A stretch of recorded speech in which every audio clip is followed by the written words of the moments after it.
안녕하세요. 네, 오늘은 부동산 경제론 중에서 가장 중요한 부동산 시장의 수요 공급의 균형입니다. 무조건 시험에 나와요. 그래서 오늘 이건 반드시 여러분들이 숙지를 하셔야 되고 제가 이해를 시켜 드리겠습니다. 3절만큼 중요한 게 4절이고요. 그러면 선생님 1, 2절에서 배운 부동산의 수요와 공급은 별로 안 중요한 건가요? 중요합니다. 왜냐하면 요 수요와 공급을 알아야지 3절과 4절을 알 수 있어요. 자, 3절의 제목을 보면 부동산 시장의 수요 공급의 균형이잖아요. 자, 이 균형이 뭐냐면 그냥 만나는 겁니다. 만나는 거. 누가? 수요와 공급 곡선이 만나는 데를 우리가 균형이라 그래요. 자, 뭐냐면은 보세요. 우리가 앞에서 어떻게 배웠냐면 자, 큰 칠판으로 볼까요? 자, 자, 수요 곡선이 뭐였냐면 요렇게 PQ 평면에서 우하향하는 것이 수요 곡선이었습니다. 그리고 공급 곡선은 뭐였냐면 공급 곡선은 요렇게 PQ 평면에서 이런 식으로 우상향하는 게 공급 곡선이었죠. 자, 근데 얘네들 둘 다 공통점이 뭐냐면 평면이 무슨 평면이에요? PQ 평면 똑같죠. 그렇기 때문에 요 수요 곡선과 공급 곡선을 합쳐서 하나의 평면에 똑같은 PQ 평면이니까 똑같은 PQ 평면으로 옮길 수가 있어요. 옮기면 얘네들이 서로 생긴 게 이렇게 생겼으니까 수요 곡선은 우하향하고 공급 곡선은 우상향하니까 서로 만나겠죠. 요 점이 뭐예요? 균형입니다. 균형. 자, 여러분들 우리 경제학에서 만나면 좋아요. 무조건 만나면 좋아. 그래서 이 만나는 게 균형인데 누구와 누구가 만나요? 수요와 공급 곡선이 서로 만나서 수요 공급의 균형, 이거를 보는 겁니다. 경제학에서는 서로 만나가지고 이렇게 교차하거나요, 서로 이런 식으로 접하거나 아무튼 만나야 돼. 그런 노래 있지 않습니까? 만나면 좋은 친구 뭐 그런 거 있었죠? 만나야 돼. 수요와 공급이. 거기가 바로 균형이에요. 그래서 오늘은 요 균형에 대해서 확실하게 우리가 알고 넘어가야 됩니다. 자, 그러면 오늘의 포인트는, 자, 지금은 여러분들이 안 배웠기 때문에 제가 말씀을 드려도 뭔 소리인지 몰라요. 요 포인트는 수업 끝나고 다시 한번 봐야지 제맛입니다. 모르더라도 그냥 한번 눈으로 훑고 갑시다. 1번, 초과 수요가 있으면 가격은 상승하고 초과 공급이 있으면 가격은 하락하더라. 수요가 증가하면 균형 양과 가격 둘 다 증가 상승하는데 공급은 양은 증가하는 데 비해서 가격은 하락해요. 그리고 수요 곡선과 공급 곡선이 둘 다 움직일 때, 변할 때는 하나는 알 수 없다가 나오게 돼 있습니다. 그리고 수요와 공급 중에 한쪽이 대폭 증가나 감소하게 되면 요 대폭 변화 한쪽만 고려하면 되고요. 그 다음에 수직이나 수평의 그림은 그려야지 더 빨리 해결될 수 있어요. 그리고 수요 곡선과 공급 곡선이 식으로 주어졌을 때, 함수로 주어졌을 때는 그때는 얼마로 변했냐, 얼만큼 변했냐, 요 두 개를 여러분들이 명확하게 문제 읽을 때 구별을 해 주셔야 합니다. 아셨죠? 오케이. 자, 그러면 우리 교재 한번 볼게요. 교재 64페이지 보시면요, 균형의 개념인데 영어로 균형을 이퀄리브리엄이라 그래요. 뭐 이거 알 필요 없습니다. 단어. 근데 2로 끝나기 때문에 여러분들이 시험장에서 수요와 공급 얘기하면서 이렇게 뭐 대문자 2가 균형점에 표시될 수도 있고 소문자로 표시될 때 있어요. 이거 영어 나왔다고 놀래지 마시고 균형을 의미하는구나 라는 것만 아시면 됩니다. 자, 그 다음에 균형의 정의 밑줄, 수요 곡선과 공급 곡선이 만나는 것을 균형이라고 합니다. 이런 정의 시험 문제 안 나와요. 왜? 이 정의는 그냥 제가 만든 거예요. 그러면 선생님, 균형이 뭐죠? 몰라도 됩니다. 왜냐면 이 균형의 정의가 굉장히 심오해요, 사실. 근데 우리 시험 수준에서는 아까 말씀드렸듯이 그냥 이렇게 수요 곡선과 공급 곡선이 만나는 요 점이 수요와 공급 곡선이 만나는 이 점이 균형이란 걸만 알면 돼요. 무슨 뜻인지 아시겠죠? 봐봐. 여기 동그라미 2번에 수요랑 공급이 같아서 평형을 이루고 있는 상태 있잖아. 이게 가장 심오한 것 중에서 수준 낮은 한 문장만 끌어와도 여러분들이 평형이란 말 나오는 것 자체가 혼동스럽거든요. 그러니까 몰라도 된다고 이런 거. 그냥 균형은 만나는 거다. 요렇게만 아시면 됩니다. 오케이, 끝. 자, 그 다음에 요 균형의 의의를 여러분들 근데 보셔야 돼요. 균형의 의의를 요거 그림으로 좀 이따 볼 건데 일단 밑줄을 그셔야 돼요. 균형점에서는 수요량과 공급량이 동일. 균형점에서는 수요 가격과 공급 가격이 동일. 그래서 여러분들이 요거 두 개의 성질을 이용해서 균형량과 균형 가격이라는 걸 알 수 있어요. 자, 이제부터 한번 보겠습니다, 여러분. 잘 봐요. 우리가 요게 수요 곡선이고 요게 지금 공급 곡선이죠. 그죠? 요게 수요 곡선, 요게 공급 곡선인데 아까 얘네들이 만나는 이 점이 뭐라 그랬어요? 이 점이 균형점이라 그랬죠. 균형점. 근데 요걸 균형이라 그랬는데 요 점을 특히 균형점이라 그래요. 만나면은 균형, 만나는 점을 균형점. 근데 요 균형점에서의 가격은 뭐라 그러냐면 되게 쉬워요. 균형 가격이라고 그래요. 균형 가격. 그러면 여기에서의 수량은 뭐라 그래요? 그렇죠. 여기에서의 수량은 균형점에서의 양이니까 요거는 균형량이 되겠죠. 균형량. 되게 쉽죠? 자, 균형량. 자, 그런데 여러분들 이제 봐봐요.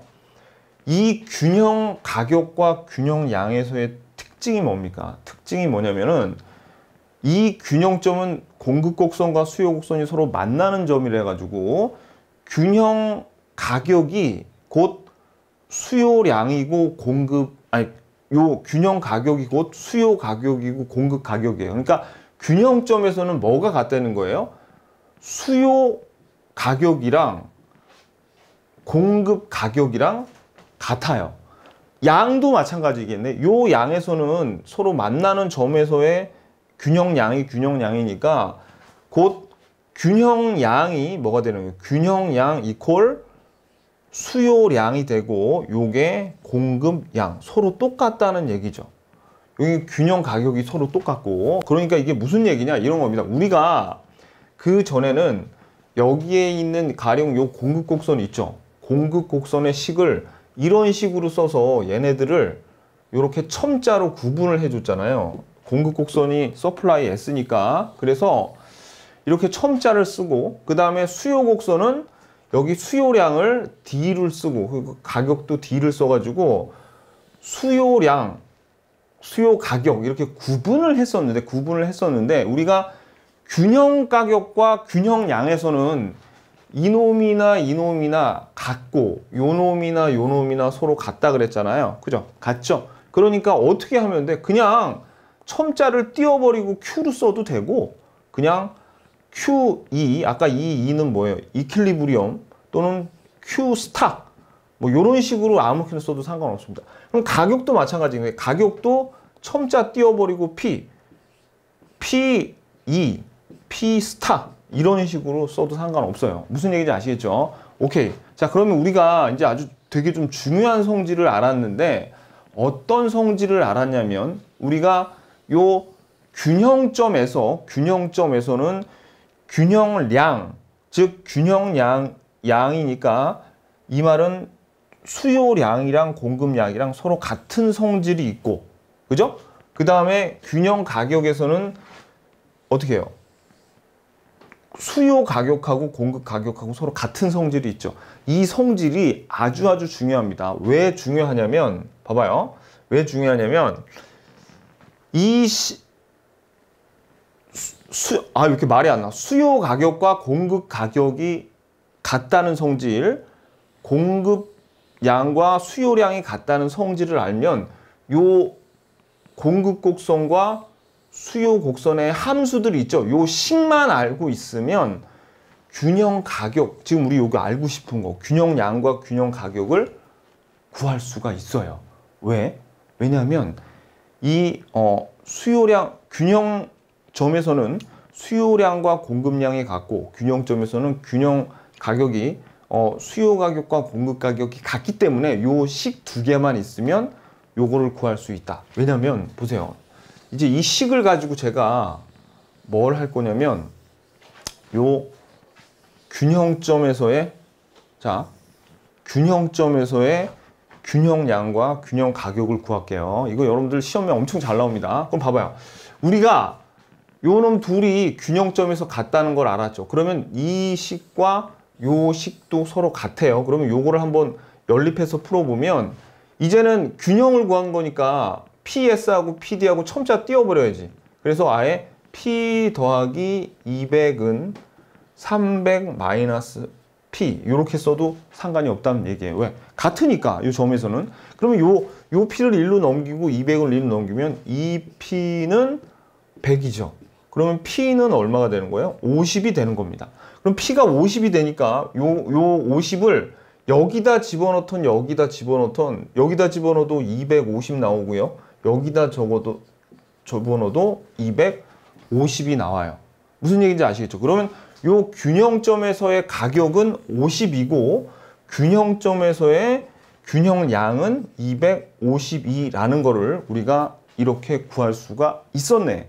어떤 성질을 이용해서? 그렇죠. 균형점에서는 수요량과 공급량이 같고 수요 가격과 공급 가격이 같다는 성질을 이용해서 요 두 식을 요 두 식을 서로 같다고 해서 연립으로 풀어서 구할 수 있다는 얘기예요. 그러면 지금 제가 보여드린 식은 이 식이었는데 이 식을 만약에 한번 바꿔볼게요. PS는 QS-200 요 식이 이렇게 바뀔 수도 있고 그죠? 요 식을 다시 정리하면 PD는 300 마이너스 QD 이렇게 쓸 수도 있죠. 그러면 이렇게 P로 주어져도 그냥 요놈하고 서로 연립으로 같다고 풀면 됩니다. 한번 풀어볼까요? 자, 여기서 풀면은 이렇게 되는 거죠. 이거 뭐가 좀 잘못된 것 같은데? 자, 봐봐요. 요거 다시 정리해 볼게요. 그러니까 요 식을 정리해 보면 어떻게 되냐면 PS는 QS 마이너스 200이고 요 식은 요거는 PD는 300 마이너스 QD 이렇게 돼. 그러면 요거하고 같다고 한번 풀어볼게요. 자, 그럼 요 QS하고 D 띄워버리고 마이너스 200은 300 마이너스 Q 이렇게 되죠. 그래서 요거를 1로 넘겨. 그럼 이 Q는 500 이렇게 돼. 그러면 Q는 얼마예요? Q는 250이네. 250. 그죠? 똑같이 나오잖아요. 250. 250을 요 식에다 집어넣으면 얼마 나오냐면 요것도 50 나오고 요것도 50 나와요. 그러니까 식이 요렇게 Q로 정리되건 방금처럼 이렇게 P로 정리되건 똑같다는 얘기예요. 두 식을 그냥 같다고 놓고 푸시면 됩니다. 아셨죠? 자, 오케이. 됐어요. 그래서 우리는 방금 전에 뭘 알았냐면 요 균형점에서 수요량과 공급량이 동일하다. 그리고 균형점에서는 수요 가격과 공급 가격이 동일하다는 요 두 성질을 알고 있으면 뭘 구하고 있어요? 자, 옆에서 적어냈어요. 식으로 균형량, 균형 가격 구할 수 있다. 방금 우리가 풀어봤잖아요. 그죠? 이렇게 적어놓으세요. 요 성질을 이용해서. 오케이. 그래서 식의 원리가 바로 요겁니다. 자, 그 다음에 이건 나중에 이제 뒤에서 나오는 얘기인데 만나면 좋은 거라 그랬죠. 그러니까 완전 경쟁 시장이란 게 있는데 밑줄 그세요. 완전 경쟁 시장의 균형에서는 자원이 효율적으로 배분돼요. 효율적으로. 좋다는 얘기예요. 그냥. 나중에 뒤에 가서 나옵니다. 요거는. 지금 봐도 여러분들이 뭔 소리인지 몰라요. 그러니까 지금 우리에게 중요한 건 요거야. 요거. 균형의 의의. 오케이. 됐습니다. 자, 그 다음에 이번에 균형 가격과 균형 양 나오죠. 자, 그래서 자, 균형 가격은 수요와 공급의 균형점, 즉 수요와 공급 곡선이 만나는 점에서 결정된다. 그냥 한번 읽어보자. 우리 다 아는 내용이에요. 자, 아래 그림과 같이 수요 곡선과 공급 곡선이 일치하는 점 1을 균형점이라고 하며 그림 어디 있어요? 그림. 여기 이게 균형점이라고, 균형점, 그죠? 자, 요거. 그 다음에, 요 점에서의 가격을 균형 가격, 거래량을 균형량이라고 한다. 뭐 어려운 거 없죠? 오케이. 우리 앞에서 다 봤던 내용입니다. 자, 그 다음에 이제 요거 봐봐요. 요 내용을 알아야 돼. 자, 밑줄 그세요. 여기 초과 수요란, 초과 수요, 여기 수요 동그라미. 특정 가격 수준에서 소비자들의 수요량이 생산자들의 공급량보다 많아 수량이 부족해지는 상태이다. 계속 밑줄. 초과 수요가 발생하면 가격은 상승한다. 자, 요때 요거 정의 갖고 낼 때 요거 좀 조심하셔야 되는데, 초과 수요니까 수요가 공급보다 많다는 얘기거든요. 그러면 이건 무슨 얘기냐면 이거예요. 자, 소비자, 자, 여기 수요량에 괄호 치시고, 그 다음에 공급량에 괄호 치시고, 많아 동그라미 치시고, 부등호가 어떻게 돼야 돼? 부등호가 이렇게 표시를 하세요. 그러면 수요량이 공급량보다 많죠. 근데 시험에는 얘네들을 어떻게 낼 수 있냐면, 초과 수요란 특정 가격 수준에서 수요량이 생산자들의 공급보다 적어, 이렇게 낼 수 있단 말이에요. 야비하게. 조심하셔야 돼. 또는 특정 가격 수준에서 생산자들의 공급량이 소비자들의 수요량보다 많아, 이렇게 요거 자리를 바꾼다던가. 그러니까 요런 거 주의해서 봐셔야 돼요. 이 초과 수요의 정의가 굉장히 간단하지만 여기에서 하나라도 살짝 바꿔서 내면 여러분들이 당황합니다. 그 다음 문장도 요것도 조심하셔야 돼요. 초과 수요가 발생하면 가격은 오르는데 요거를 하락한다, 이렇게 바꿔서 낼 수도 있어요. X. 가격은 어떻게 해요? 상승합니다. 그거 좀 이따가 이거 설명드릴게요. 일단 함정을 조심해야 돼. 자, 그러면 초과 공급은 반대예요. 초과 공급은, 자, 밑줄 그시고, 요것도 밑줄 그시고 반대의 경우인데, 여기는 공급량, 그 다음에 수요량 괄호 치시고 많으니까 어떻게, 부등호가 이번엔 공급량이 많은 쪽이죠. 그죠? 그리고 가격은 하락해요. 그러니까 여기는 공급이 많아서 물건이 남아도는 상태입니다. 자, 한번 볼까요? 요 내용. 자, 그러면 초과 수요라는 게 뭐냐면 이런 겁니다. 자, 보세요. 여러분들. 일단 요 P스타 있죠? 요거는 공급 곡선과 수요 곡선이 만나는 균형점에서 균형 가격이에요. 그리고 Q스타는 요 균형점에서의 균형 가격이죠. 그럼 여기에서 뭘 의미하냐면, 살려는 쪽이나 공급하려는 쪽이나 그 양이 서로 같다는 얘기입니다. 가령 요 점에선 공급자가 100개를 팔려고 하는데 수요자도 딱 100개를 살려는 점이 바로 요 점이에요. 요 점. 요 점. 자, 그런데 이제는 무슨 일이 있어서인지 모르지만 P스타에서 가격이 P2로 낮아졌답니다.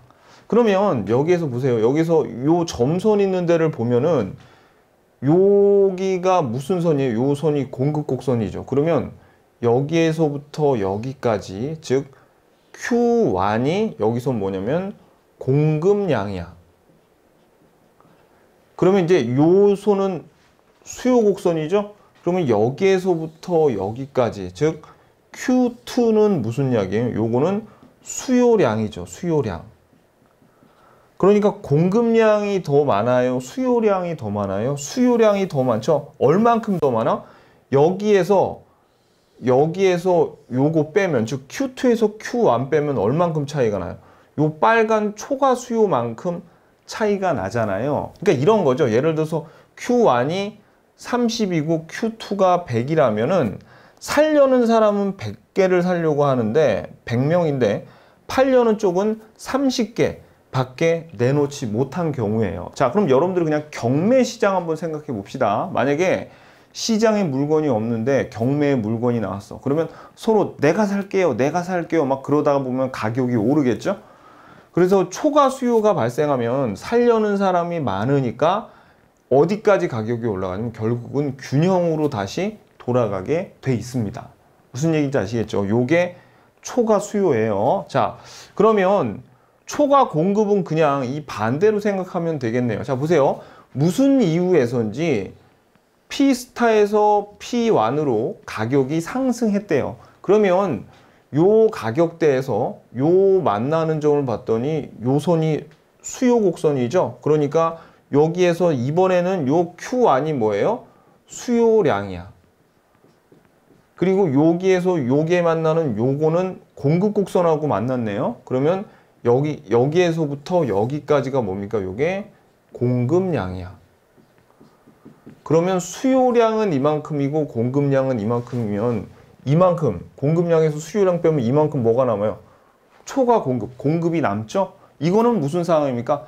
팔려는 건 100개를 내놨는데 살려는 사람은 30개밖에 없어. 그러면 어떻게 돼요? 시장에 물건이 너무 흔하죠. 그럼 재고가 쌓이니까 이 공급자 입장에선 가격을 낮출 테니까 제발 좀 사가세요 하겠죠? 그래서 가격이 내려간다는 얘기입니다. 그래서 초과 수요가 있으면 가격은 상승하고 초과 공급이 있으면 가격은 하락한다. 너무너무너무 당연한 얘기죠. 그죠? 그런데 이렇게 그림으로 보면 이렇게 당연한 얘기를 우리가 아까 교재에서 보게 된다면 보세요. 자, 그러니까 시험에 이렇게 글씨로만 주어지면 이런 거 깜빡 속는단 말이에요. 초과 수요가 발생하면 가격은 상승한다는데 요거 하락한다. 이렇게 함정파면 요거 조심하셔야 돼. 초과 공급이 발생하면 가격은 하락한다는데 요거 상승한다. 이렇게 함정파면 X. 이런 거 틀리면 집에 와서 잠도 못 자요. 아셨죠? 시험, 그러니까 이런 거 조심하셔야 돼요.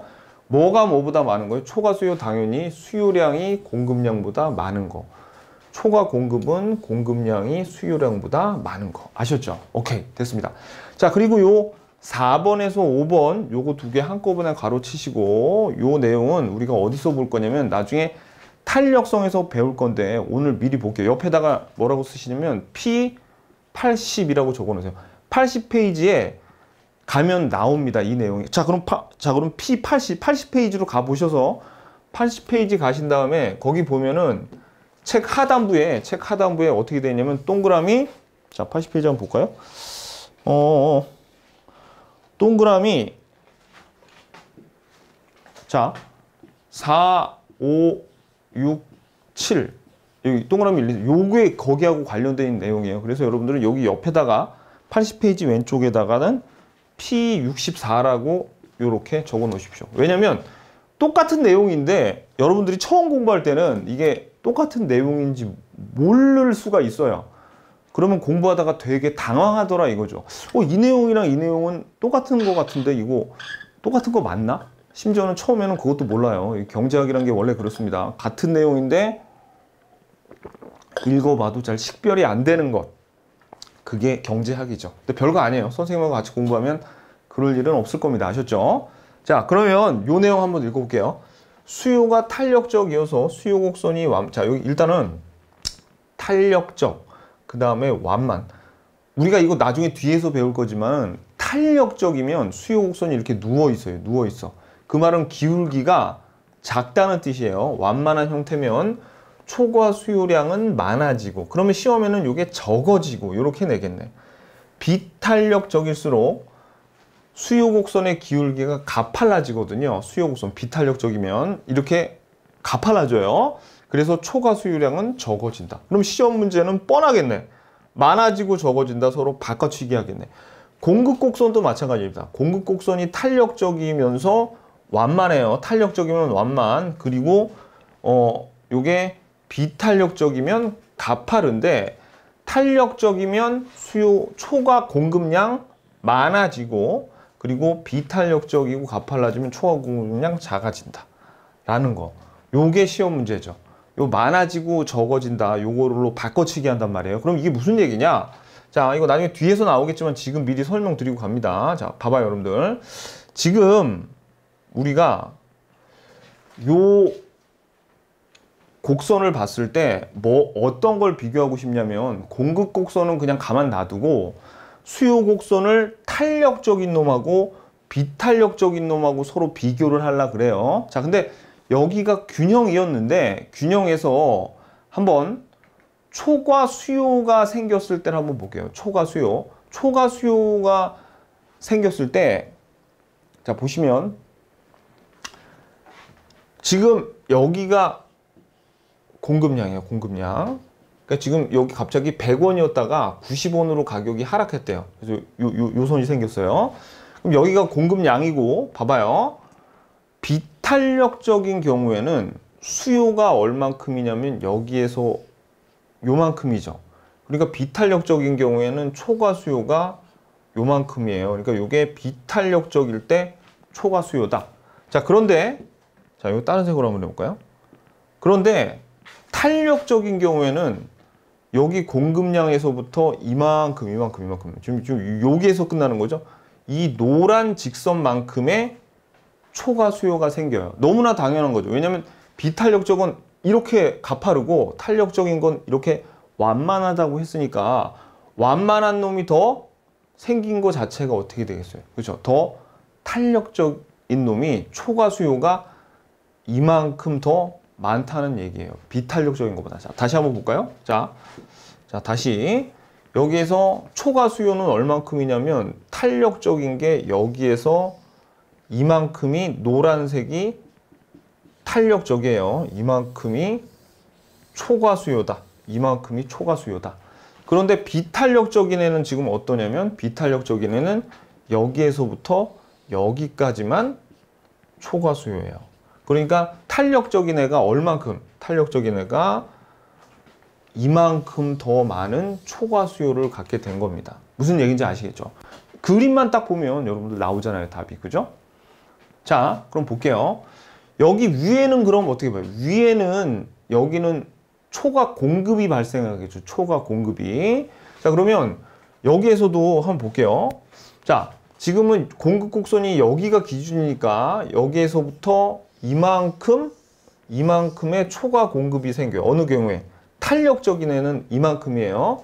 근데 비탄력적인 애의 초과 공급은 여기에서부터 요만큼밖에 아니더라 이거죠. 그러면 우리 탄력적인 애가 비탄력적인 애보다 얼만큼의 여기서부터 이만큼 더 초과 공급을 가지고 있네. 그러니까 탄력적인 쪽이, 그죠? 탄력적인 쪽이 더 초과 수요든 초과 공급이 더 많은 거예요. 이렇게 완만할수록. 요거는 지금 제가 요거 수요 곡선 가지고 비교했잖아요. 그러면 한번 봐봐요. 여러분 이거 똑같겠죠?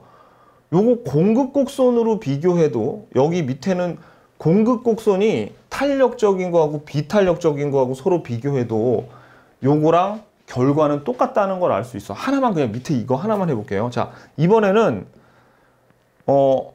봐봐요, 여러분들. 여기가 지금 수요 곡선이에요. 근데 탄력적인 애는 여기에서부터 이만큼 초과 수요가 생겼겠죠. 요 하단부니까. 근데 비탄력적인 애는 어디에서 어디까지? 그치? 여기에서 여기까지밖에 초과 수요가 없어. 그러면 탄력적인 애가 얼만큼? 이만큼 더 초과 수요를 가지고 있는 거예요. 이만큼. 여기서부터 여기까지. 위에도 뭐 설명할 필요 없고. 아셨죠? 자, 그래서 다시 돌아와서 자, 여기 밑줄 보세요. 탄력적. 자, 탄력적 완만 하면 초과 수요량 많아지고 초과 수요량 많아지고 그죠? 그리고 여기 밑줄 보세요. 초과 공급량 많아지고 탄력적 완만. 근데 여기 지금 수요와 공급으로 나눴지만 똑같습니다. 똑같아. 아무튼 초과 수요, 초과 공급 탄력적이면 더 많아지는 거예요. 그리고 밑줄 비탄력적 비의 동그라미. 그리고 기울기 가파르면 초과 수요량 적어진다. 여기도 비탄력적일수록 비 동그라미. 그리고 여기 초과 공급량 작아진다. 가팔라지는 거 요 밑줄. 요거 그림 보고 이해하셨죠, 여러분들? 요거 외우는 거 아니에요. 그냥 여러분들 어떻게 외우시면 되냐면 양은 탄력적이고 기울기가 이렇게 완만하게 작을수록 어떻게 해요? 더 많이 초과 수요과 초과 공급이 더 많구나. 오케이, 됐죠? 요거만 이해하시면 돼. 자, 오케이, 됐습니다. 그 다음에 균형 가격의 형성을 보겠습니다. 자, 수요와 공급의 불균형으로 가격이 균형 가격을 형성하지 못하면 초과 수요와 초과 공급을 없애는 과정에서 균형 가격을 형성하게 된다라고 나오면서 밑에 그림이 나오는데 요 말을 여러분들이 이렇게 그냥 글로 보고 이해가 잘 안 갈 거예요. 그림으로 우리가 이제 그동안 왜 초과 수요와 초과 공급이 생기면 균형 가격이 형성되는지 그림으로 한번 좀 보겠습니다. 자, 봐봐요, 여러분들. 그림을 한번 보시면, 자, 애초에 지금 여기에서 균형을 달성하고 있었죠. 여기에서 균형을 달성하고 있었어요. 그러면 균형량은 200이고 균형 가격은 100원이었습니다. 근데 무슨 일로 인해서 초과 수요가 일어나서 수요 곡선이 D1에서 D2로 이동했대요. 그러면 아직 가격은 안 변한 상태니까 가격이 현재 100원인 상태에서 어떤 일이 벌어지냐면 수요 곡선은 지금 어딨어? 수요 곡선은 지금 요로 바뀌었고 공급 곡선은 안 변했으니까 여기 그대로죠. 그러면 여기에서부터 여기까지 공급보다 수요가 더 많으니까 뭐가 생긴 거예요? 초과 수요가 생겼네. 초과 수요가 생겼으니까 어때요? 살려는 사람이 더 많아지죠. 그럼 어떻게 된다? 가격이 올라가게 된다는 거죠. 그래서 가격이 올라가서 어떻게 해요? 100에서 150원에 새로운 균형이 달성이 된단 말이에요. 양도 어떻게 더 많아지고, 어떻게 우리가 배웠던 내용이 새로운 균형점에 도달하는지 알게 됐죠. 그러니까 여러분들은 이거 처음에 경제학 배울 때는 어떤 생각을 하시냐면은, 이거 다들 초보들이 이렇게 생각하시는데, 균형이 달성되면 이게 영원 불멸하는 줄 알아요. 계속 이렇게 있는 줄 알아요. 그게 아니라니까요. 수요 곡선이 움직일 수도 있고 공급 곡선이 움직일 수도 있어요. 그러다 보면 어떻게, 그죠? 그러다 보면 새로운 균형을 찾아가는 거야. 그 원리를 이때까지 우리가 배우는 거예요. 왜? 수요나 공급이 움직이면 초과 공급이나 초과 수요가 생기겠죠. 예를 들어서 봐봐요. 여기에서는, 자, 여기에서는 이번에는 공급 곡선이 이렇게 움직였다고 칩시다. 공급 곡선이 S0에서 S1으로 움직였대요. 그러면 우리가 배웠다면 가격이 지금 안 변했으니까 여기에서 이만큼의 뭐가 생겨요?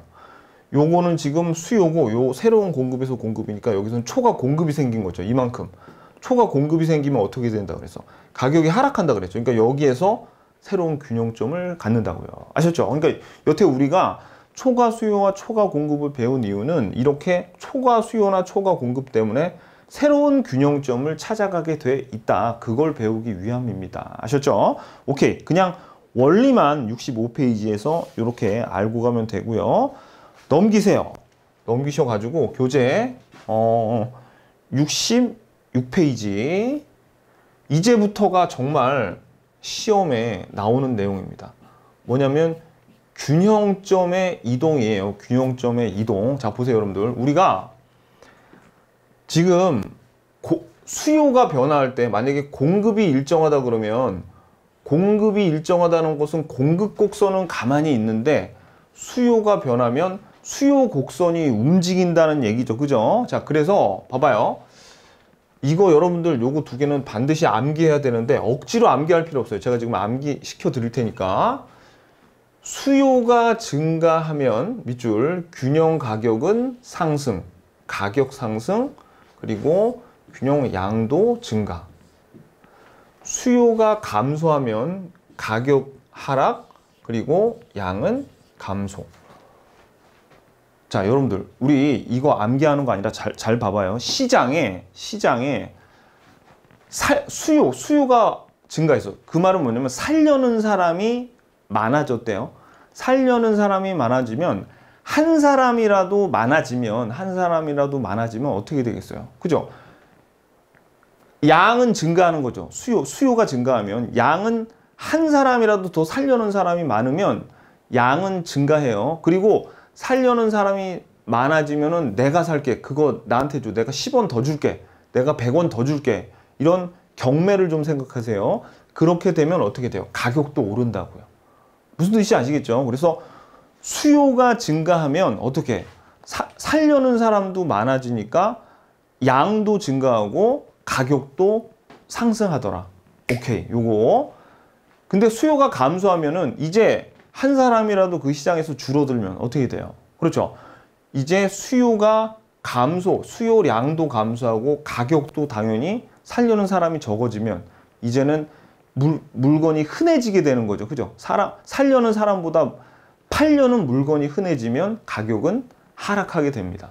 오케이. 그러니까 수요는 중요한 게 뭐냐면 수요는 방향이 봐봐요. 지금 수요가 증가하는 방향이면 가격 상승 같은 방향, 양도 증가 같은 방향이죠. 봐봐요.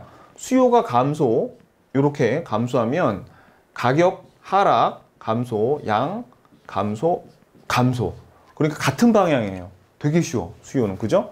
그런데 공급은, 봐봐요. 이번에는 공급이 변화할 때 수요 곡선은 안 움직이고 공급이 변화한다고 치자고요. 공급이. 그러면 봐봐요. 공급이 증가할 때는 윗방향인데 가격은 반대인데 양은 어떻게 돼요? 양은 증가합니다. 근데 공급이 감소하잖아요. 그러면 가격은 감소한데 가격은 상승하고 양은 감소해.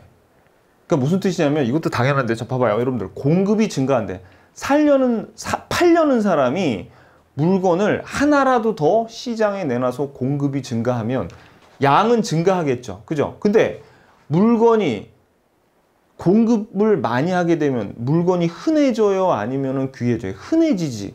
그러니까 가격은 싸게 된단 말이에요.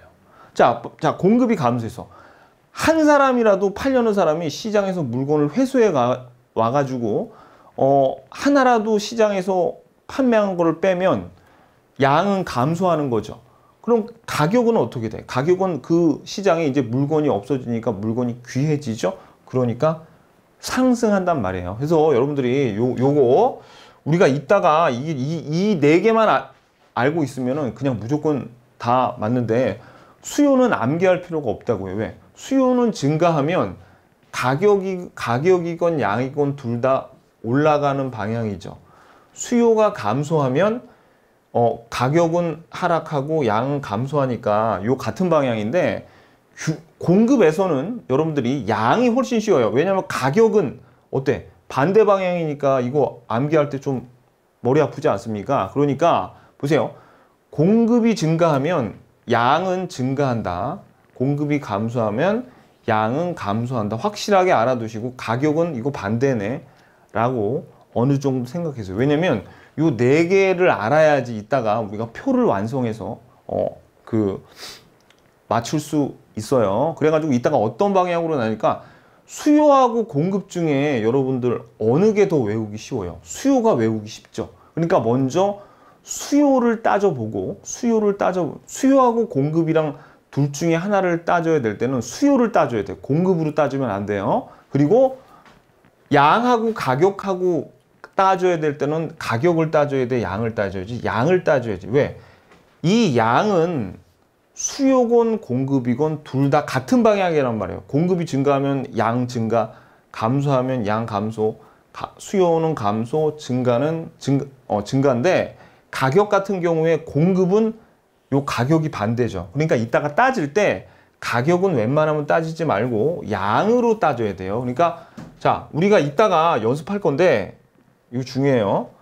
먼저 수요하고 공급 중에 수요를 먼저 따지고 그 다음에 양이랑 가격을 써먹어야 될 때는 가격을 써먹지 말고 양을 써먹자라는 겁니다. 그 이유는 공급에서는 이게 반대이기 때문에. 아셨죠? 그래서 먼저 요거부터 암기. 자, 그럼 요거 그림으로 한번 왜 그렇게 되나 볼까요? 자, 교재 66페이지 이 그림 보면서 한번 설명드리겠습니다. 이 그림 위에서 설명을 드리는 것보다 제가 이렇게 새로 보조 칠판 하나 꺼내서 이렇게 설명드리는 게 좀 더 다이나믹하고 볼만해요. 자, 보세요, 여러분들. 우리가 지금 수요를 한번 변화시켜 볼게요. 지금 여기 이렇게 지금 P가 있고 Q도 있다. 그러면 최초에 여기가 수요 곡선이고 여기가 공급 곡선. 이때 제가 D0, S0로 할게요. 그러면 처음에 균형 가격이 P0였고 처음에 균형량이 Q0였습니다. Q0. 자, 근데 이번에 우리 공급 곡선은 가만 놔두고 수요를 증가를 한번 시켜 보겠습니다. 그러면 수요 증가시키면 이 수요 곡선이 어느 쪽으로 이동해요? 우측으로 이동하죠. 그래서 이렇게 D1이 되는 거예요. 그러면 새로운 균형점이 여기죠. 그러면 여기에서 이렇게 Q1이 되고요. 가격은 이렇게 P1이 되죠. 그러면 처음에 있던 Q0보다 수량이 올랐죠. 증가했어요. 가격도 상승했잖아요. 그러니까 균형 양과 균형 가격 모두 상승, 수요가 증가할 때. 그게 어떤 그림이냐면 지금 D0에서 D1으로 옮겼을 때 제가 지금 요거를 칠판으로 설명드린 거예요. 여기도 봐봐요. Q0에서 Q1으로, P0에서 P1으로 이렇게 수요 곡선이 우측으로 이동하니까 가격, 균형 가격과 균형 양이 모두 증가 상승했죠. 오케이. 자, 그러면 이번엔 반대로 한번 수요를 감소를 시켜 볼게요. 수요를 감소를 시키면 자, 이번에는 어떤 색으로 할까? 아, 여기에서 보라색.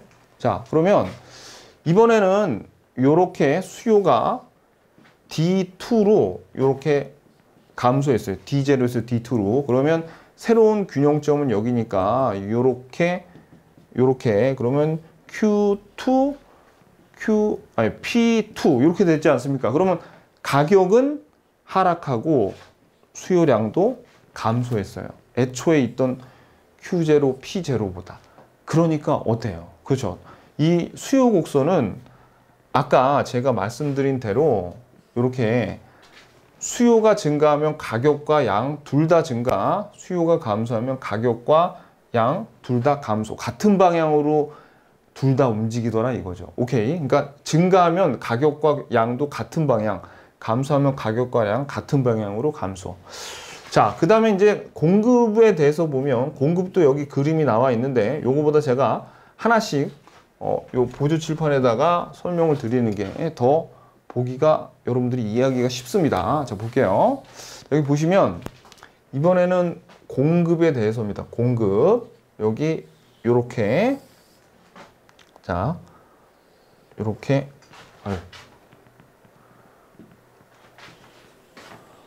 자, 여기 P, Q예요. 여기 요렇게 수요 곡선 지나가고요. 여기 요렇게 공급 곡선 D0, S0. 그죠? 그리고 여기가 최초의 P0, 요렇게 Q0였다. 자, 그럼 이번에 공급을 한번 증가를 시켜 보겠습니다. 공급을 증가를 시키면 요 갈색으로 한번 해볼까? 자, 요렇게 S1으로 요렇게 바뀌었어요. 균형점이. 그러면 여기에서는 Q1 가격은 요렇게 P1 이렇게 되죠. 그러면 자, Q0에서 Q1으로 균형 양은 증가했는데 가격은 P0에서 P1으로 오히려 하락했죠. 그죠? 그 다음에 자, 이번에는 빨간색으로 공급이 오히려 감소를 했을 때 이렇게 공급 곡선이 좌측으로 이동을 합니다. 그럼 새로운 균형점은 여기죠? 그러면 여기에서 Q2고 여기 Q0가 아니라 여기 Q2 그리고 여기가 P2 아닙니까? 그럼 어떻게 해요? 공급이 감소하니까 양은 줄어요. 같은 방향이죠. 감소. 근데 가격은 올랐다는 얘기죠. 그게 바로 어떤 그림이냐면 자, 요 공급의 변화, 그림 9에 대한 설명이에요. 그리고 요 글은 어떤 거냐면 여기 우리가 방금 전에 그림에서 볼 수 있었지만 공급이 증가할 때 양은 같은 방향, 공급이 감소하면 양은 감소니까 같은 방향. 하지만 가격은 어땠어요? 공급 증가인데 가격은 하락, 반대 방향. 공급이 감소하니까 가격 상승, 서로 가격은 반대 방향. 오케이, 됐죠? 자, 지금까지 우리가 본 거는 뭐냐면 지금 수요나 공급 하나만 변화시켰을 때 봤습니다. 하나만. 그러니까 그림 8번은 자, 그림 8번은 수요만 변화시켰죠. 그림 9번은 공급만 변화시켰어요. 근데 자, 이제 넘기시면 이제부터 진짜 시험 문제인데 67페이지 가시면 여기는 이제 수요와 공급 곡선이 동시에 움직입니다. 동시에. 이게 우리 시험 문제인데 무조건 나오는 겁니다. 자, 한번 볼게요. 요거. 자, 그러면 이제 저하고 연습을 좀 할 텐데 여기 우리 교재에 물론 이렇게 그림이 나와 있습니다. 근데 여러분들 이 그림을 보고 이 설명을 읽어봐도 좀 이렇게 좀 눈에 확 안 들어와요. 그래서 저하고 지금부터 같이 할 거니까 여기에서 여기 1, 2, 3, 4, 5번까지는 아니 4번까지는 그냥 한번 읽어보시고 결론은 우리가 요 표 있죠. 요 표. 요 표에서 시험 문제 나오거든요. 그래서 이 표를 암기할 건 아니고 왜 이렇게 되는지 그리고 요거에 대한 요령만 알면 무조건 한 문제 맞출 수 있습니다. 그걸 이제부터 볼게요. 자, 여러분 봐봐요. 자, 우리가 수요와 공급이 변화할 때 경우의 수를 따지면 딱 이렇게 네 가지밖에 안 나옵니다. 수요와 공급이 수요가 증가하거나 감소하는데 이때 공급이 증가, 감소, 증가, 감소 이렇게 네 가지 경우만 나오는데 이때 균형량과 균형 가격이 어떻게 변할 것이냐 우리가 그걸 살펴봐야 되거든요. 자, 그럼 먼저 이제 하나씩 우리가 그림 그릴 필요 없어요. 시험에서는 이제 그림을 그릴 필요가 없는데 제가 그림으로 지금부터 왜 이렇게 균형량과 균형 가격이 나오는지 그림으로 한 번만 증명해 드리겠습니다. 그러면 여러분들이 이거 보시고 나중에는 그림 같은 거 잊어버리고 저하고 요령에 따라서 그냥 요거를 암기하시면 돼요. 그냥 저절로 외워집니다. 저절로. 굳이 암기할 필요 없어요. 자, 볼게요. 이게 지금 애초에 공급 곡선과 수요 곡선이 이렇게 있을 때 수요도 증가하고 공급도 증가한다는 것은 수요 곡선과 공급 곡선이 둘 다 오른쪽으로 이동하는 거죠. 자, 그럼 수요 곡선 그러니까 이게 그냥 애초에 양이고 애초에 균형 가격이에요. 그러면 둘 다 이동을 시켜 보면 수요 곡선이 이렇게 오른쪽으로, 그죠?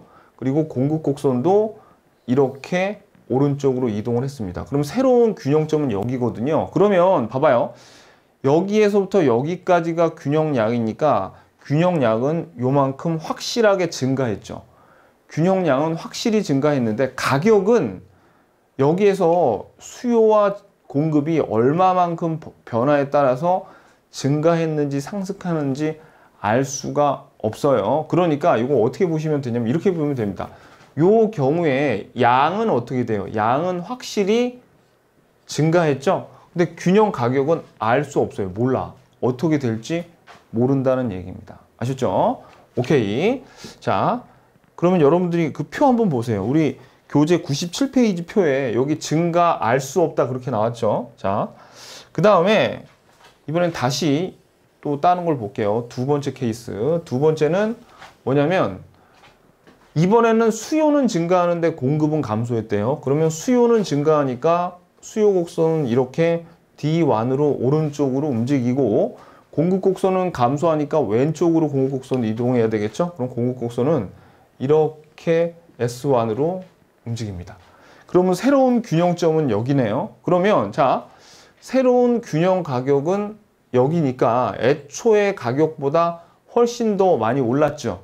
그런데 양은 여기니까 공급이나 수요가 얼마만큼 변화에 따라서 늘었을지 줄었을지는 알 수가 없단 말이에요. 그러니까 이번에는 가격은 증가했는데 양은 알 수가 없네요. 그죠? 오케이. 자, 그림으로 좀 증명이 되고 있죠.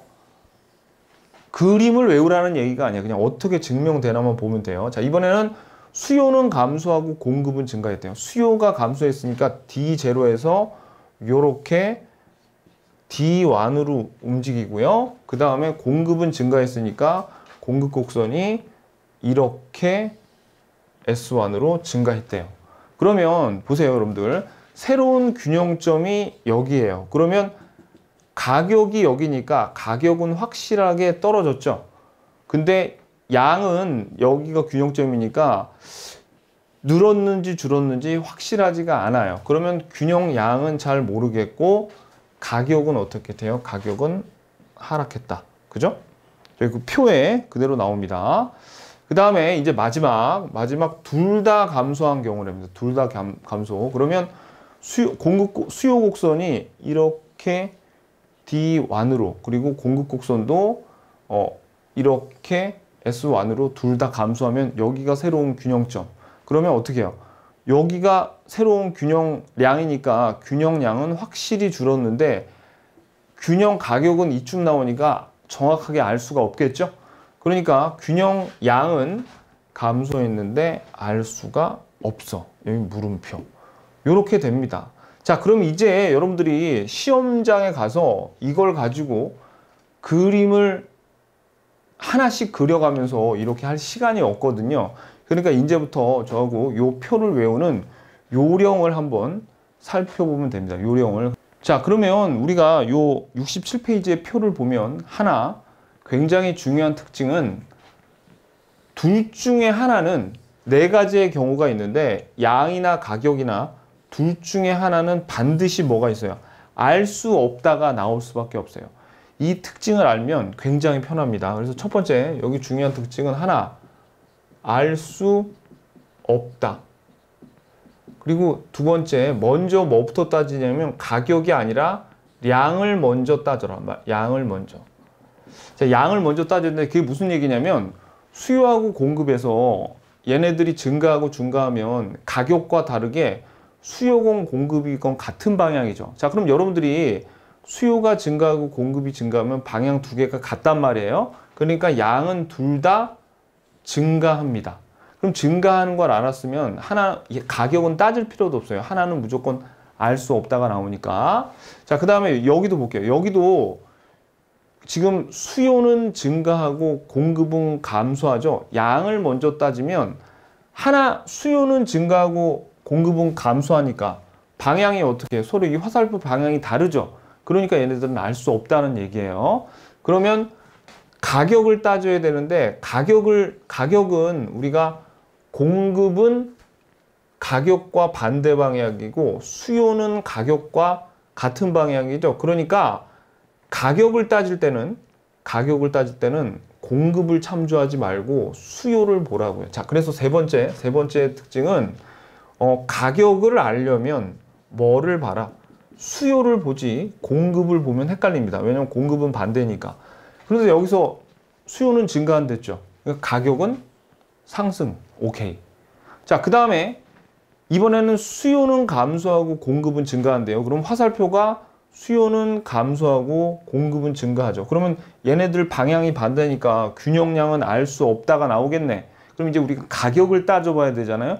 그러면 가격은 수요랑 공급 중에 뭘 봐야 돼요? 공급을 보는 게 아니라 수요를 봐야 돼요. 수요는 감소하니까 가격은 하락. 오케이? 자, 그 다음에 수요 감소, 공급 감소예요. 자, 그러면 이번에는 균형 양을 먼저 따져야 되죠. 화살표가 둘 다 아랫방향이에요. 그럼 둘 다 감소하니까 감소하는 게 확실해. 이쪽은 가격은 볼 필요도 없어. 왜? 한쪽이 감소나 증가가 나오면 하나는 무조건 알 수 없다가 나온다.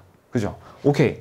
이런 식으로 따지는 겁니다. 그래서 먼저 뭐부터요? 하나는 알 수 없다가 나오는 걸 알아야 돼요. 그래서 두 번째는 가격이 아니라 양을 먼저 따져요. 양을. 그래서 양을 따져가지고 양에서 증가나 감소가 나오면 가격은 알 필요도 없어. 왜? 하나는 알 수 없다가 나올 거니까.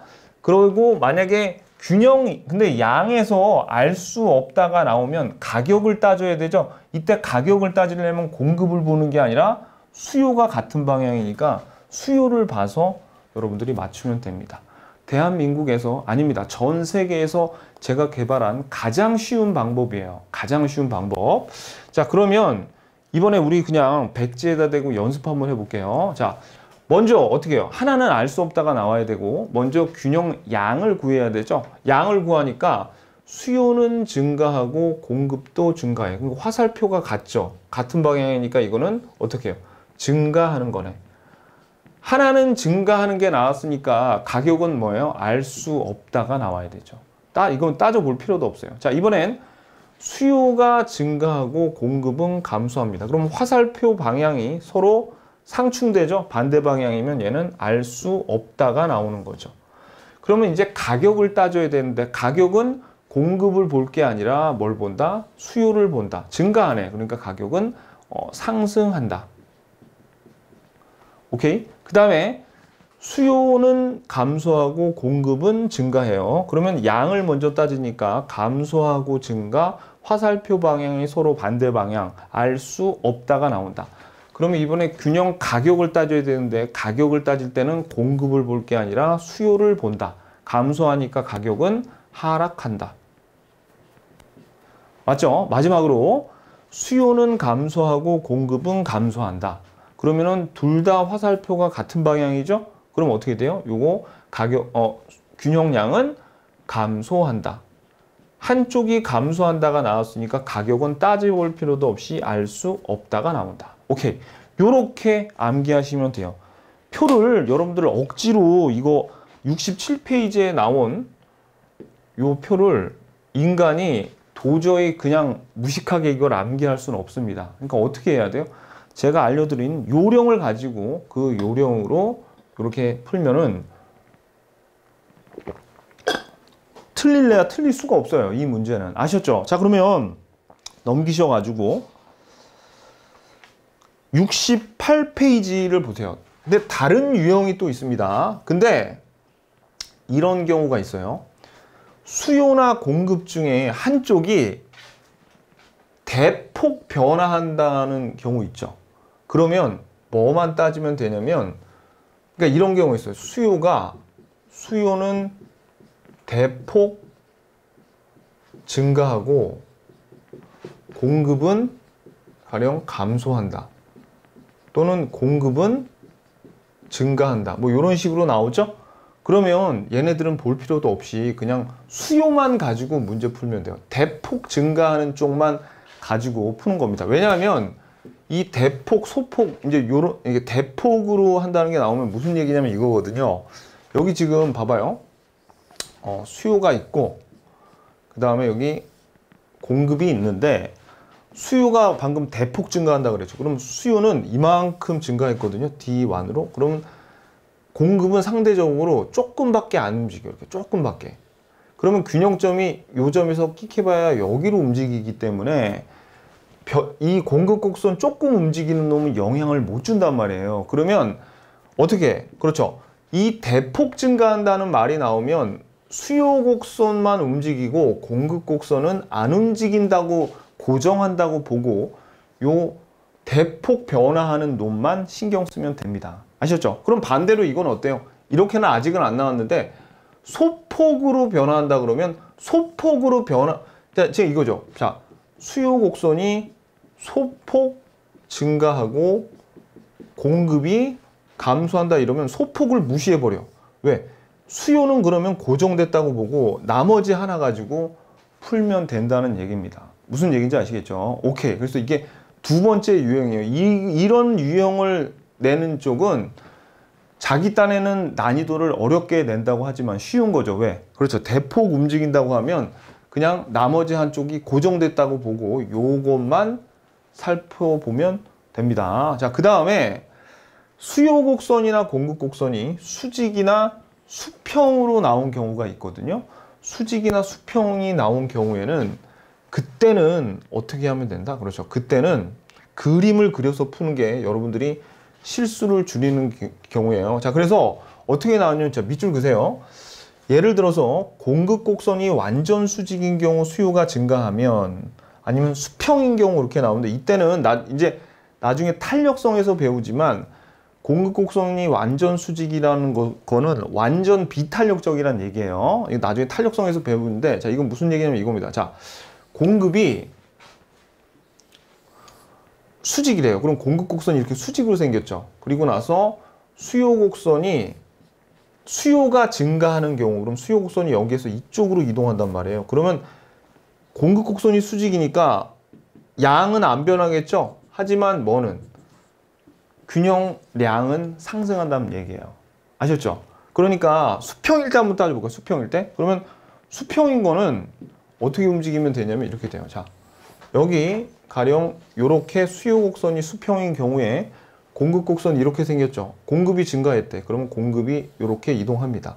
그러면 양은 그대로예요. 양은 그대로. 아니, 가격은 그대로. 가격은 균형 가격은 그대로인데 양만 여기서 이렇게 증가하게 되겠죠. 아셨죠? 그러니까 이런 거를 할 때는 여러분들이 그림 그려서 푸는 게 실수를 줄이는 길입니다. 아셨죠? 수직이나 수평 나오면 얘는 그림을 그려라. 자, 그러면 우리가 균형점 찾는 유형 3가지 여태 본 거 한번 볼게요. 일단 수요와 공급이 동시에 변하는 경우가 균형량과 균형 가격 중에 한 개는 반드시 알 수 없다가 나오고요. 그 다음에 균형량을 확인한 다음에 가격을 알려면 수요 쪽만 확인하면 된다 그랬죠. 요게 첫 번째. 두 번째는 대폭 변화한다는 거. 요거. 그리고 세 번째는 수직이나 수평이면 그림을 그리자는 겁니다. 근데 사실 제가 요 내용이 되게 중요한데 이제부터 여러분들 잘 들으세요. 한번 제가 여러분들의 문제를 내볼게요. 자, 지금 여기 보십시오, 여러분들. 수요가 증가하고 공급이 감소하죠. 이럴 때 양과 가격은 어떻게 된다 그랬습니까? 우리 훈련하는 대로 따지면 이렇게 됐어요. 수요가 증가하면 화살표 위로, 감소하면 아래. 그러니까 양은 알 수 없죠. 가격은 뭘 보고 따져야 돼? 가격은 수요 보고 따지면 되니까 가격은 상승. 요게 답이에요. 그래서 여러분들이 이렇게만 시험에 나오면 이제는 저한테 배우면 다 맞추겠죠. 그죠? 그런데 요렇게 알면 안 돼요. 왜냐면 이제 우리 시험에 나오는 유형을 한번 보면 이게 중요합니다. 여러분들, 우리가 요 내용을 배우기 전에 앞에 1절과 2절에서 뭘 배웠냐면 수요 변화의 요인이라고 해서 페이지 57페이지 한번 펴보세요. 페이지 57페이지 보시면 요 도표 나온 거 있죠. 도표. 요 도표. 요게 뭐냐면 수요 변화 요인이라 그래서 요렇게 대체재 가격이 상승한다던가 보완재 가격 상승, 뭐 소득의 증가, 그때 수요가 어떻게 하는지 배웠고, 그 다음에 63페이지 보시면은, 자, 63페이지에 요거는 뭐예요? 공급의 변화 요인이죠. 그래서 공급 변화 요인이 뭐 건자재라던가 원유 가격 상승이라던가 인건비 상승에 따라서 공급 곡선이 우측으로 움직이냐 좌측으로 움직이냐, 여기 위에서는 수요 곡선이 우측으로 움직이냐 좌측으로 움직이냐. 그래서 여기서 뭐 대상우 뭐 그런 거 배웠잖아요. 소정우 이런 거. 그걸 왜 배웠냐면 이것 때문에 배운 거예요. 이것 때문에. 자, 보세요. 이게 무슨 얘기냐면 우리가 자, 그냥 시험에서 수요가 증가할 때 공급이 감소할 때 이렇게 물어보면 그냥 이렇게 맞춘다고. 그러니까 그거를 출제자들이 알기 때문에 수요 증가하고 공급 감소라는 말 대신 57페이지와 63페이지에 있는 요 말을 대신 써. 예를 들어서 수요 증가하는 요인이 대체재죠. 대체재 가격이 상승하고 공급 감소 대신은 건축자재가 상승한 경우에 이때 신규 주택의 양은 어떻게 되고 균형 가격은 어떻게 될 것이냐. 이걸 물어본단 말이에요. 그러니까 이걸 조심하셔야 돼요. 아셨죠? 우리가 이거를 배운 이유가 우리 지금 57페이지에서 63페이지 우리 저번 시간에 엄청 연습했잖아요. 바로 지금 이 순간을 위해서 우리가 공부한 겁니다. 어떻게? 시험에서는 사실 얘네들이 물어보고 싶은 건 수요하고 공급이 증가 감소할 때 균형량과 균형 가격이 어떻게 돼? 라고 이걸 물어보지만 직접적으로 얘네들을 단어를 안 주고 뭘 준다? 저기 멀리 있는 얘네들을 끄집어 오는 거예요. 그러니까 수요 증가란 말 대신 대체재 가격이 상승한다면, 그리고 공급 감소라는 말을 안 주고 인건비가 상승했을 때 요런 표현을 줘가지고 어떻게 한다는 겁니까? 요거를 찾게 만드는 거예요. 그래서 우리가 이걸 공부한 겁니다. 아셨죠? 그러니까 공부를 제대로 안 하신 분들은 어떤 혼란이 가져오면 수요 증가하고 공급 감소 때 요 균형량이랑 가격 찾는 건 아는데 대체재가 가격 상승할 때 균형량은 얼마인가? 그러면 이게 수요가 증가했다는 거야, 감소했다는 거야? 이거 헷갈리면 안 되겠죠? 그러니까 우리가 요 내용을 다시 한번 파악을 해야 됩니다. 이따 기출문제 풀면은 요 내용이 나와요. 그냥 쉽게 우리한테 문제 주려면 요렇게 수요나 공급에 대한 말을 증가했거나 감소했다고 내는 경우도 있는데 좀 난이도를 높게 내려면 이 말을 안 주고 57페이지나 63페이지에서 하나를 끄집어내서 요거를 가지고 균형량과 균형 가격을 찾을 줄 알아야 된다는 거 반드시 여러분들이 꼭 명심하셔야 됩니다. 시험에 무조건 나와요. 아셨죠? 오케이, 됐어요. 자, 그러면 우리가 이번에는 식으로 문제도 잘 나오는데 이렇게 함수식으로 주어졌어요. 그러면 이건 어떻게 풀면 되냐면 연립방정식은 2번 풀면 됩니다. 그러니까 어떻게 풀면 되냐? 처음에 공급곡선과 여기 공급곡선과 수요곡선이 주어져요. 그러면 요 수요곡선이 이렇게 이동을 했다고 치면 최초의 공급과 수요곡선에서 방정식 한번 풀고 그 다음에 옮겨진 수요곡선과 최초의 공급곡선 얘는 안 움직였으니까 얘네 둘의 방정식을 한 번, 2번 풀어가지고 균형점을 비교해서 얼마로 변했냐, 얼만큼 변했냐를 좀 구별을 해 주셔야 되는데 이게 무슨 얘기냐면 이거예요. 자, 봐봐요. 지금 처음에 요렇게 두 개의 공급함수와 수요함수가 식이 두 개가 정해지고요. 요 식은 요렇게 바뀌었으니까 수요곡선이 여기에서 요렇게 이동한 거예요. 그러면 처음에 제가 방금 말씀드렸지만 먼저 얘네 둘이 방정식 하나 풀고 그 다음에 요놈과 요놈과의 방정식을 풀면 해결이 됩니다. 왜 그러냐면 보세요. 처음에 요 둘이 만나는 균형점에서의 균형 가격과 균형량을 구하면 아까 우리 기억나시죠? 요 수요량과 공급량이 균형점에서는 같아요. 그래서 요 식과 요 식이 같다 그래서 연립방정식을 풀면 됩니다. 그러면 한번 풀어보면 20 더하기 2p는 50 마이너스 p가 되고요. 그러면은 요 식을 넘기면은 3p는 30이 돼서 p는 10이 됩니다. 그럼 요 10을 여기다 집어넣건 여기다 집어넣건 얼마가 나오냐면 40이 나오게 돼 있어요. 그래서 최초의 균형점은 어떻게 나오냐면 P는 10, Q는 40. 그래서 최초의 균형점이 여기에요. 미리 제가 그려놨습니다. 근데 이제 수요곡선이 이렇게 이동했답니다. 그럼 수요곡선이 여기에서 요렇게 D1에서 D2로 이동했죠? 그러면 새로운 균형점이 여기잖아요. 그러면 여기에서의 균형량과 여기에서의 균형 가격을 구해야 돼요. 그러려면 어떻게 해야 됩니까? 여기 예전에 있던 공급곡선 요식을 이용하고, 그죠? 얘는 그대로 있었으니까. 그 다음에 새로운 수요곡선의 요식 두 개를 연립해서 풀어서 요 균형점에서의 균형량과 균형 가격을 구해야 되죠. 그래서, 자, 보세요. 요식과 요식이 요 균형점에서는 서로 같아요. 그러니까 20 더하기 2p와 80 마이너스 p를 서로 연립해서 풀면 요거 3p가 되고 요거는 60이 됩니다. 그럼 p는 20이 되네요. 20을 여기 집어넣든 여기 집어넣든 뭐가 나오냐면 60이 나와요. 그래서 그래서 어떻게 되냐?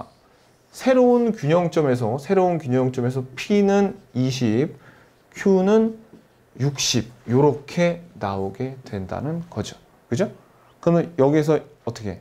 자, 그러면 여기에서 새로운 가격이 20에서 60이 나왔습니다. 자, 근데 이때 조심하셔야 될 게 시험 문제에 자, 가격이 40에서 가격이 아니라 요 균형량이 얼마로 변했냐라는 거하고 얼마만큼 변했냐하고는 완전히 다르죠. 왜? 얼마로 변했냐는 40에서 60으로 변했어요 라고 60이라고 적어줘야 되죠. 얼마만큼 변했냐 그러면은 40에서 60으로 20만큼 변했잖아요. 그러니까 수량은 어떻게 해요? 20만큼 변했다. 요렇게 적어 주셔야 됩니다. 근데 여러분들이 이렇게 식을 기껏 다 풀어놓고 얼마로 변했냐와 얼마만큼 변했냐를 헷갈려서 틀리는 경우가 종종 있는데 절대 그러면 안 됩니다. 아셨죠? 그래서 요 차이를 물어보는 건지 아니면 바뀐 수량이나 바뀐 가격을 물어보는 건지 요거를 명확하게 하셔야 된다는 말입니다. 무슨 뜻인지 아시겠죠? 봐봐요. 특히 여기 40, 60으로 나오면 상관이 없는데 여기처럼 10에서 20으로 변할 때 있지 않습니까? 그죠? 그때 얼마로 변했어요? 20으로 변했단 말이에요. 가격이. 얼만큼 변했어요? 10만큼 변했죠. 요런 거 주의하셔야 돼요. 오케이, 됐습니다. 그래서 연립방 정식 요거 이따가 우리 기출 문제에서 한번 풀어보도록 하겠습니다. 그래서 제가 여기다 적어놨죠. 주의, 균형량과 균형이 얼마로 변했는지 얼마만큼 변하는가에서 얼마로 변했냐 그런 것은 Q30, P10에서 Q60, P20 30에서 60으로 10에서 20으로 변한 거예요. 근데 얼마만큼 변했냐 그러면 Q는 30에서 60으로 30만큼 증가했고 P는 10만큼 요 30이 아니네. 여기 잘못됐네요. 요 오타 요거 지울게요. 요게 Q가 처음에 40이죠. 40. 요거 40이니까 요건 20만큼 증가. 요렇게 고치셔야 됩니다. 요 식에서 아까 우리 식 한번 연립방 정식 풀어봤죠? 그러니까 얼마로는 Q는 40에서 60으로 변했다. P는 10에서 20으로 변했다인데 얼만큼 변했냐 그러면 40에서 60으로 변했으니까 20만큼 증가했다. P는 10만큼 상승했다. 이렇게 하셔야 됩니다. 무슨 얘기인지 아시겠죠? 오케이, 됐습니다. 자, 그러면 우리 이제 기출문제를 풀어봐야 될 텐데 그 전에 아까 봤던 포인트 이제 보면 여러분들이 느껴지실 거예요. 이게 얼마나 중요한 건지. 초과 수요가 있으면 가격은 상승하죠. 초과 공급이 있으면 가격은 하락합니다. 수요 증가하는 경우에는 어떻게 해요? 다 같은 방향이네. 공급이 증가할 때는 양은 같은 방향인데 가격은 반대 방향이죠. 수요와 공급이 변할 때 하나는 반드시 동시에 변하면 하나는 반드시 알 수 없다는 거 나오고요. 대폭 증감한다 그럴 때는 대폭만 고려한다.